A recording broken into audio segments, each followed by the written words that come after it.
कैसे हैं आप सभी लोग बच्चों। मैं आज आपके लिए लेकर आ गया हूँ काइनेटिक एनर्जी का मैथमेटिकल फॉर्म, यानी कि काइनेटिक एनर्जी का डेरिवेशन, जो कि है E/k = ½ mv²।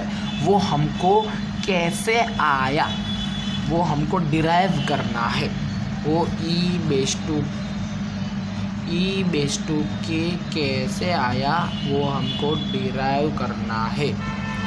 तो welcome to Vidyaशाला, where we cover the new chapters on all chapters of maths and science according to the NCERT, from which we also provide some extra foundations videos in this channel.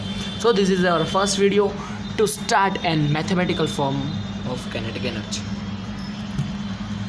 तो देखो बच्चों, मैंने आपको English में पढ़ाया, अब मैं हिंदी बोल देता हूँ कि विद्याशाला जो मैथ्स और science, this channels only provide for maths and science.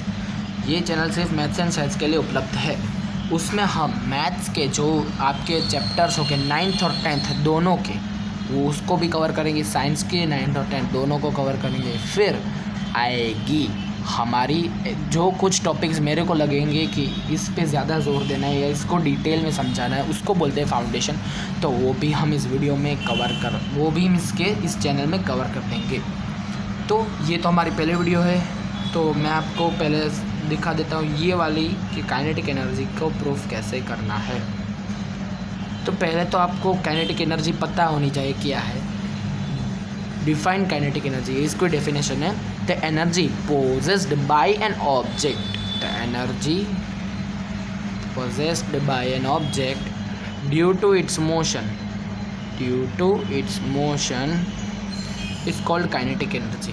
मतलब एक कोई भी ऑब्जेक्ट है, उसको वो मूव कर रहा है और मूव करते वक्त जो एनर्जी उस पर लग रही है उसको बोलेंगे काइनेटिक एनर्जी। तो ओके, तो मैंने रफ अर्थ था, इसलिए आप देखना मत कि ऐसी राइटिंग है। मेरी राइटिंग इसमें तो बहुत है, सिर्फ इसमें थोड़ी स्लिप हो रही है। तो बैकग्राउंड में थोड़ा व्हीकल्स का वो सारा है, उसको ज़रा सा इग्नोर करना, क्योंकि मैं भी अभी नया हूँ। मैं अगले वीडियो में कवर कर लूँगा ये सब। तो चलो बिना किसी वक्त देरी की हम स्टार्ट करते हैं। सपोज इस ऑब्जेक्ट को मैं m मान लेता हूँ। सपोज इस ऑब्जेक्ट को मैंने m मान लिया। इस पे थोड़ी सी फोर्स एग्जर्ट करके मैंने इसको कुछ मीटर डिस्प्लेस करवा दिया। ये वही ऑब्जेक्ट है, इसको दूसरा ऑब्जेक्ट मत मानना, ये वही ही ऑब्जेक्ट है। इसको कुछ मीटर डिस्प्लेस करवा दिया। तो तब उसके काइनेटिक एनर्जी की वैल्यू क्या होगी। तो चलो हम देखते हैं। तो इसे पॉइंट वाइज लिखना पड़ेगा। सपोज एन ऑब्जेक्ट इज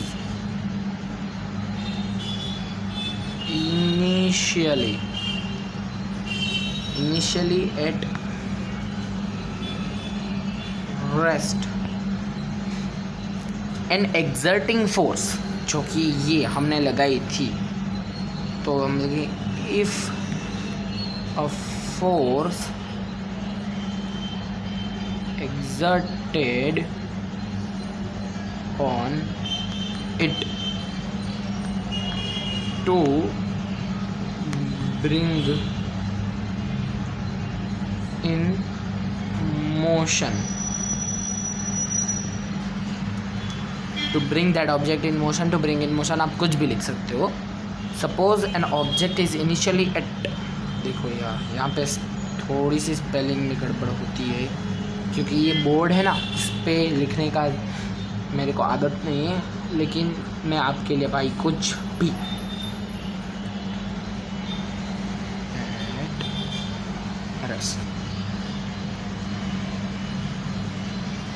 तो उसमें जो फोर्स लगी, तो वर्क तो कुछ हुआ होगा ना, वर्क होगा तो भी तो कुछ डिस्प्लेस होगा था। तो suppose W in this process, पहले ऐसा लिखते हैं in this process work done is equal to W is equal to F into S cos theta. जी सर ये क्या लिख दिया, ये कौन सी रॉकेट साइंस बोल दी, ये कोई रॉकेट साइंस नहीं है, ये असली फॉर्मूला जो है वर्क डन की वो ये वाली है। एनसीईआरटी में तो सिर्फ यही सिखा देते हैं, कौन सी, W is equal to F into s, ये आपकी करेक्ट। लेकिन ये करेक्ट नहीं है क्योंकि इसमें नेगेटिव वर्क और पॉजिटिव वर्क कैलकुलेट करने में गड़बड़ होती है, वो मैं आगे के वीडियोस में कवर करूँगा। लेकिन अब इतना समझ लो, F dot S cos theta. अब थीटा कॉस थीटा बराबर क्या होता है, कॉस थीटा एक रट लो, आप मगज में बैठा लो, कॉस थीटा बराबर होता है 0 डिग्री। तो हम लिखेंगे F dot S cos 0 degree, तो बन जाएगा हमारा F डॉट एस। तो ये बोलोगे यार ये डॉट भी तो वो है क्या, मल्टीप्लिकेशन? नहीं गाइज, ये डॉट वो मल्टीप्लिकेशन नहीं है, ये दोनों वेक्टर है, ऐसा बोल रहे हैं। अगर सिन थीटा होता तो दोनों स्केलर हो जाते। तो ये दोनों वेक्टर है। मैं उसको डिटेल में अभी नहीं समझा रहा हूँ क्योंकि वीडियो लंबी हो जाएगी, मैं आपको समझा दूंगा ये कॉस थीटा ऐसा यहाँ पे क्यों इस्तेमाल करते हैं। लेकिन अभी के लिए सिर्फ दिमाग में इतना बैठा लो कि work done F into s cos theta, और कॉस थीटा 0 डिग्री तो F इंटू एस ही हो जाएगा। तो कहाँ गया हम,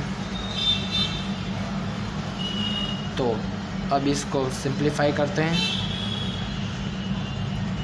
W is equal to F into s cos 0 degree, तो हो जाएगा W is equal to F into s.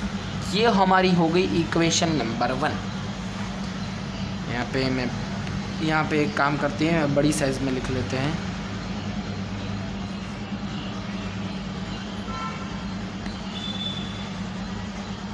ये हमारी हो गई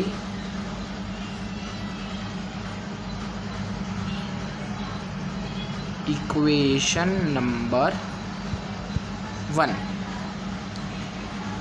अब बच्चा एक बार रिकॉल करो, क्या F जो है ये F है, ये एक फोर्स है, ओके फोर्स तो है भाई, क्योंकि वर्क डन का फॉर्मूला है force into displacement, force into displacement.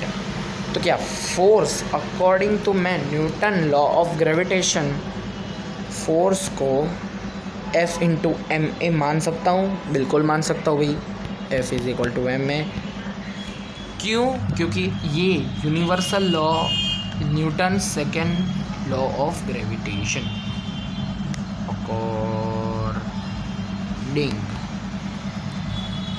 To Newton's law, according to Newton's law of motion, F is equals, अरे यार राइटिंग में थोड़ी गड़बड़ हुई है इसलिए मैं ज़्यादा बोल रहा हूँ, बाकी तो आप समझ जाओ। एम ए हो गया, बिल्कुल हो गया। तो अब एम ए को मैं इसमें पुट कर देता, तो ये हमारी हो गई 2। तो मैं F की जगह एम ए रख सकता हूँ, बिल्कुल रख सकता हूँ। W is equals to m a, यहाँ पे देयरफॉर करना मत भूलना, एम ए एस बिल्कुल रखी, क्यों नहीं रखूँ, बिल्कुल रख सकता हूँ। ये हमारी हो गई इक्वेशन नंबर 3। अब बच्चा मैं एक और चीज़ लेता हूँ, क्योंकि इसमें 2-3 इक्वेशन लेने, तो मैं क्यों ना लूँ भाई, क्यों ना लूँ। अब मैं लेता हूँ using 2as is equal to v square minus u square. ये क्या है, third law of equation, sorry third equation of motion.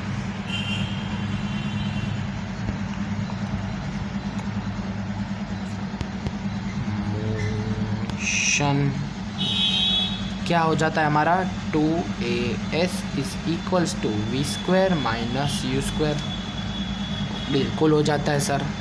तब इसको मैं थोड़ा अपने क्वेश्चन में फिट, अपने इक्वेशन जो कि हमारा ये वाला था, ये वाला, इसके अंदर फिट बैठाने के लिए मैं इसको थोड़ा सा भाई तोड़ मोड़ देता हूँ, मतलब कुछ सिंप्लीफाई करता हूँ। तो इसमें तो अगर 2a को मैं एक सेकंड यहीं पे लिखता हूँ, अगर 2a को मैं इस साइड लेके जाता हूँ तो क्या आता है, s is equal to v² minus u² upon 2a। बिल्कुल आ जाता है। इसको हम बोलते थे इक्वेशन नंबर 4। क्यों ना बोले, क्योंकि इसको हम इक्वेशन, इस पे ब्रैकेट करो, इस पे स्क्वायर करो, एक सेकेंड,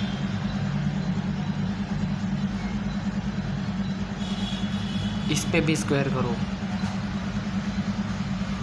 जो हम इक्वेशन बना रहे हैं उस पे स्क्वायर करना ज़रूरी है ना। इस पे मत करो, इस पे को जाए। ओके, इसकी मैं ये भी मिटा देता हूँ, मैंने गलत लिखी। इसको लिखने का वैसे तो कोई मतलब ऐसा नहीं है, लेकिन लिखो तो कोई बात नहीं, दो भी है, दोनों है, लिखो तो कोई बात नहीं।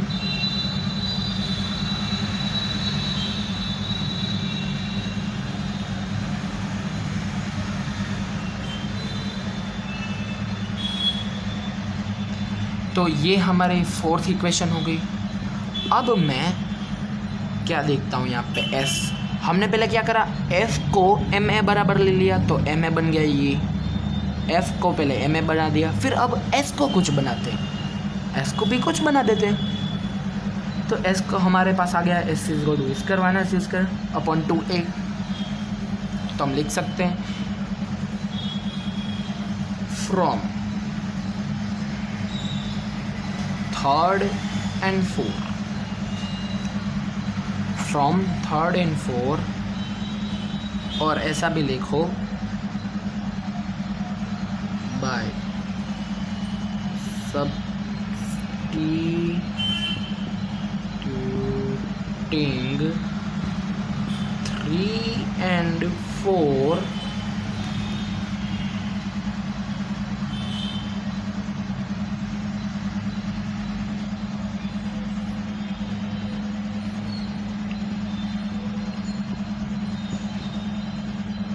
by substituting 3 and 4, therefore W is equal to ma, s की जगह हमें लिखना है v² माइनस u²। बच्चा इसको ब्रैकेट में लिखना, ब्रैकेट में ही लिखना, क्योंकि अरे यार ये क्या, जैसा दिया है वैसे ब्रैकेट में ही लिखना, ब्रैकेट के बाहर मत लिखना, नहीं तो लोचे हो जाएंगे, लोचे,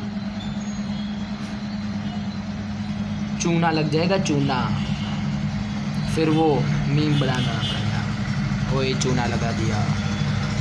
अब इसको कलर चेंज करना पड़ेगा मेरे को, सॉरी अभी वाइट रखो, बाद में कलर चेंज करता हूँ। Minus u² upon 2a। अब इसको हम जितना होता है वो करने के, मतलब जितना फैक्टराइज सिंप्लीफाई होता है वो करेंगे। तो एक काम करता हूँ, मैं दूसरे स्लाइड पे लिख लेता हूँ, हमारे पास स्लाइड की थोड़ी ना कोई कमी है। इसको दूसरे स्लाइड पे लिखता हूँ, W is equal to MAS, sorry MAS नहीं है यहाँ पे, MAV² minus u² upon 2a हो। ये तो हमने पिछले प्रूफ किया, मतलब पिछले ये बनाया, s की वैल्यू पुट कर। अब इसको a, अब इसमें काटो, a और a को कट कर दो, क्योंकि ये दोनों सिमिलर है, जितना सिमिलर हो उसको कट कर दो। a और सिमिलर थे, a और a सिमिलर थे तो मैंने उसका कट दिया। अब देखो भाई और क्या सिमिलर है, देखो देखो और क्या सिमिलर है, कुछ नहीं, कुछ तो होगा, कुछ नहीं है तो कुछ मत रहने दो, उसमें दिक्कत कोई बात नहीं है। तब जो बचा उसको लिखो, W is equal to m v² minus u² अभी भी 2 बचा है, तो इसको भी ब्रैकेट में लिखूँगी अपॉन 2। अब एक बात बताओ, वी तो कुछ वी मतलब होती है in final velocity. Final velocity कुछ तो होगी मूव करने के बाद, एक सेकेंड, कोई भी ऑब्जेक्ट को मूव करवाने के बाद कुछ तो वेलोसिटी उसकी हो गई फाइनल। लेकिन अब यू क्या होगा हमारे पास, एक सेकेंड, हमारे पास यू क्या होगा, तो कि हमने बहुत पहले ये स्टेटमेंट लिखा, suppose an object is initially at rest. Rest आया गाइस, रेस्ट आया, इसको हाईलाइट करो, ये रेस्ट आया। रेस्ट मतलब क्या हो जाएगा,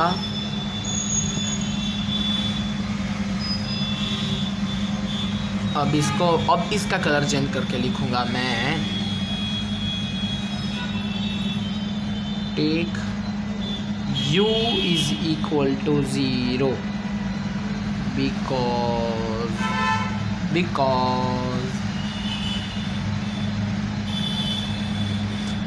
ऑब्जेक्ट इज इनिशियली एड्रेस, जो हमने पहले स्टेटमेंट में लिखा है। ऑब्जेक्ट पहले खड़ा था, फिर हम वो भाई एकदम ऐसा खड़ा था, हमने उसमें छेड़छाड़ की तो ऐसा हुआ।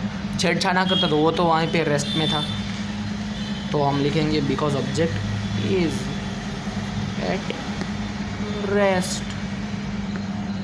ऑब्जेक्ट की इनिशियल वेलोसिटी तो रेस्ट ही है।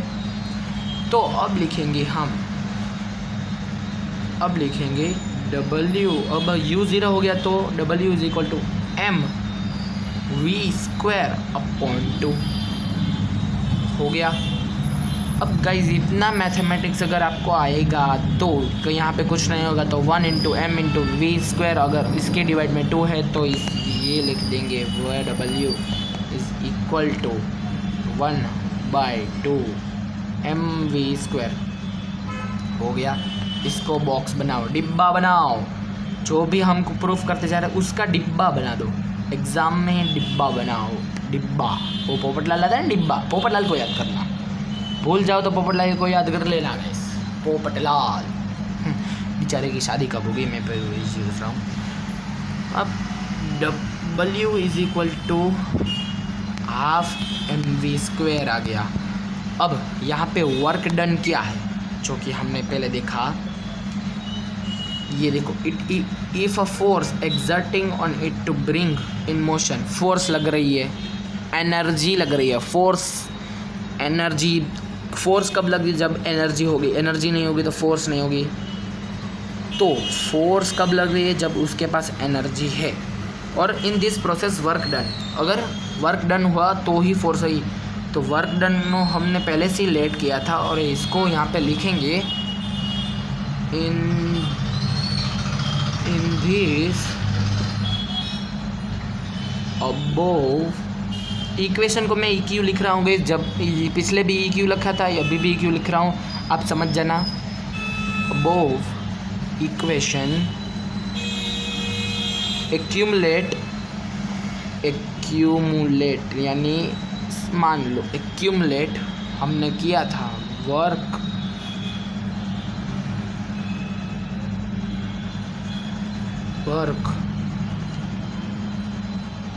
Done is equals to kinetic energy. Definition के पास हिसाब से तो कोई भी ऑब्जेक्ट एनर्जी मूव करता था, उसके पास काइनेटिक एनर्जी होती ही है। तो इसमें W को काइनेटिक एनर्जी मान लो, तो हमें मिल जाएगा therefore E⁻k half mv square. ये हो गया भाई अपना पूरा का पूरा प्रूफ डेरिव। तो हम पहले से देखते हैं हमने क्या क्या किया। पहले हमने स्टेटमेंट लिखा, इसकी काइनेटिक एनर्जी की स्टेटमेंट समझी, फिर हमने ये डायग्राम ड्रॉ किया। डायग्राम इंपॉर्टेंट है, डायग्राम ड्रॉ करना, ये डायग्राम ड्रॉ करना अच्छा लगेगा।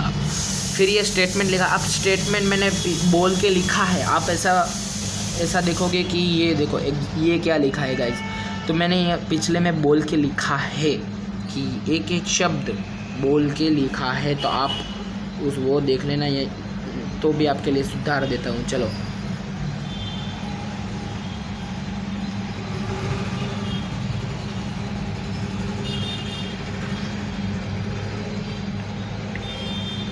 एक्सर्टेड बोल के लिखा है गाइस ये सब। तो ऐसा पिछले मान लो ये 2 स्टेटमेंट भी आपको लिखने हैं, क्योंकि इसी के हिसाब से तो हम वो यू को 0 प्रूफ कर पाएंगे, बाकी तो नहीं कर पाएंगे। तो इस ये मान लो, और ये वाली लाइन भी इम्पोर्टेंट है। तो फिर हमने वर्क डन को cos थीटा बराबर 0 डिग्री ले लिया, और फिर हमके पास वर्क डन लिया। फिर हमने वर्क डन लिया पहला इक्वेशन। फिर हमने देखा भाई एफ़ को भी कुछ और मान लेते हैं, एफ़ इंटू एस हमें रखने ही नहीं, एफ़ इंटू एस हमको चाहिए नहीं, एफ़ इंटू एस को हमको चाहिए नहीं। तो उसकी तो एफ़ को बराबर according to Newton's law of motion f is equal to m a, ये लिखा। अब फिर तो उसकी सब्सटीट्यूटिंग वैल्यू अगर एम को बराबर एफ बराबर एम ए लिए तो हमने डबल किया डब्ल्यू is equal to m into s, वो किया। फिर हमने वो भी कर दिया। अब फिर से थर्ड इक्वेशन ऑफ मोशन लिख दिया, तो उसको भी टू ए को इसके बाद लिया। फिर s is equal to v square minus u square upon 2a हो गया, 2a को उस साइड लिया, तो फिर s is equal to v square minus 2a हो गया। अब बाई सब्सटीट्यूटिंग वैल्यू हम 3 4, अब दोनों की सब्सटीट्यूट वैल्यू के तो हमारे पास ये निकल के आ गया। अब फिर W is equal to m a ये कट कर गया, फिर ये बचा। फिर टेक 0, ये लाइन गाइस मोस्ट इम्पोर्टेंट है, MIN 2 लाइन मोस्ट इम्पोर्टेंट है वैसे तो। ये भी line INP most important line है गाइस, इसके डेंजर वाली लाइन। अगर ये भूल गए ना, डायरेक्ट ये कर दिया, ये नहीं, ये लिखा ही नहीं आपने, ये लिखा ही नहीं, डायरेक्ट ये कर दिया, तो भाई मार्क पक्का कटेगा। एक नहीं, आधा मार्क, एक से आधा, एक आधा मार्क कट जाएगा। ये u इज इक्वल टू 0 लिखना, क्योंकि हमने डायरेक्ट u को उड़ा दिया है। अब जिसका माइनस होता है तो माइनस के साथ, -0 के साथ होता है तो वो डिजिट आएगा, तो मैंने वी स्क्वायर लिख दिया। फिर m के साथ मल्टीप्लाई है तो एम वी स्क्वायर लिख दिया। फिर 2, फिर w is equal to half by, यहाँ पे कुछ नहीं होगा तो 1 आ जाएगा, यहाँ पे कुछ नहीं आ जाए 1 आ जाएगा। तो फिर हाफ एम वी स्क्वायर लिख दिया। अब in this above equation accumulate work done is equal to kinetic energy, मतलब जो भी हमने फोर्स लगाया था वो काइनेटिक एनर्जी के लिए लगाया था, तो एक्यूमुलेट वर्क डन को एक्यूमुलेट कर लेना है काइनेटिक एनर्जी के बराबर। तो हम काइनेटिक एनर्जी को किससे रिप्रेजेंट करते हैं, E/2k से। तो E/2k से हमने रिप्रेजेंट किया, और फिर हमारे पास ये आएगी। तो टोटल इतनी चीज़ें करने के बाद हमको E/2k is equal to half M V square मिली। इसमें से मेरी 5 स्लाइड ख़त्म हो गई, 5 स्लाइड का काम था। मतलब आप अगर एग्ज़ाम में ऐसे लिखोगे स्टेप बाय स्टेप वाइज, तो भाई पूरे ये क्वेश्चन पूछते हैं 3 to 4 to 5 मार्क्स में, तो ये लिखना बहुत ज़रूरी है। अब लास्ट में एक लास्ट स्लाइड बोलता हूँ, थैंक यू आपका प्रीशियस टाइम देने के लिए। और इसी तरह से मैं आपको क्लास पहले अच्छी लगी तो भाई कमेंट में भाई एकदम मस्त लिख देना। अगर बुरी लगी तो क्या बुरा लगा, क्या सुधारना है वो भी लिख देना। तो बैकग्राउंड में जो नॉइज़ आ गया, सीटी बज रही है, वो सब मैं कवर कर लूँगा अगले वीडियो में। ये तो पहली वीडियो थी। आपको मेरे साथ कैसा लगा, अपना एक्सपीरियंस समझ में आया कि नहीं? राइटिंग भी इम्प्रूव करनी है मेरे को और बैकग्राउंड भी इम्प्रूव करना है, तो कमेंट में आपका रिव्यू लिख देना और अपने एग्ज़ाम में ये लिख देना। तब तक के लिए tata bye bye. Next video के लिए मिलते हैं अगली नेक्स्ट वीडियो में।